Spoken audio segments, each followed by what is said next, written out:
Vamos falar de Delírio Cruel? A revista Sunshine me enviou o último livro do Felipe Azevedo, que embora não seja o primeiro livro dele, é o primeiro livro que eu leio dele. Mas antes de qualquer coisa, vamos para um breve resumo da obra. Jaira vive com o peso da culpa de ter perdido a irmã para uma criatura dos sonhos. Anos depois, ela resolve entrar no reino dessa criatura para salvar sua irmã. Qualquer passo em falso significa perder tudo. Outro lado da história temos a irmã da Jaira, Isabela, que acorda protegida por dois guardiões, mas começa a perceber que esse lugar fala com ela.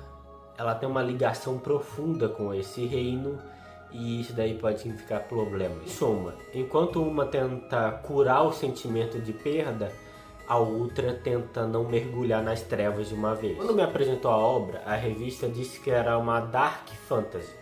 Eu conheço como fantasia sombria. Esse gênero é o meu xodó. Adoro quando misturam os elementos fantásticos com todo o peso do terror. Então, se você está lendo algo que passa essa sensação, seja bem-vindo ao lado mais sombrio da fantasia. O exemplo mais claro desse gênero para mim é o jogo da franquia Dark Souls, da From Software.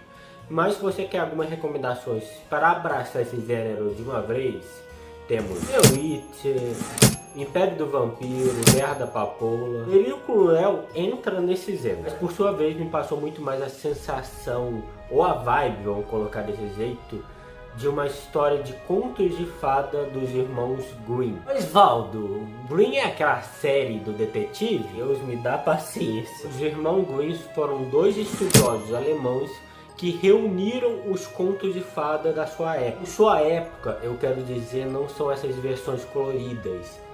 Elas são bem sombrias, tanto que eu não posso nem citar exemplo aqui no vídeo sem o YouTube tirar a monetização. Em geral, fadas, duende, gnomos e outras criaturas?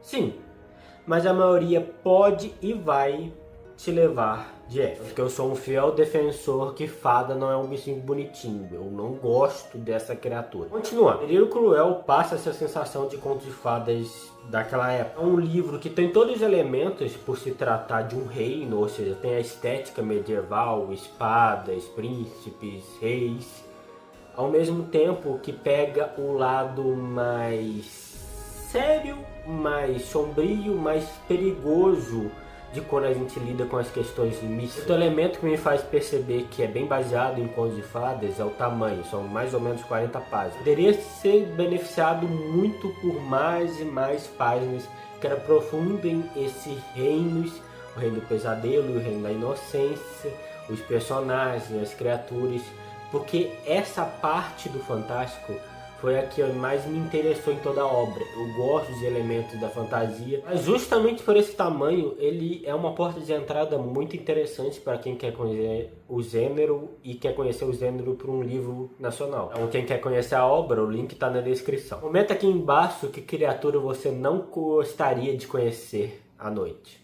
Eu sempre gosto de conversar sobre essas coisas, porque eu sou um pouco estranho.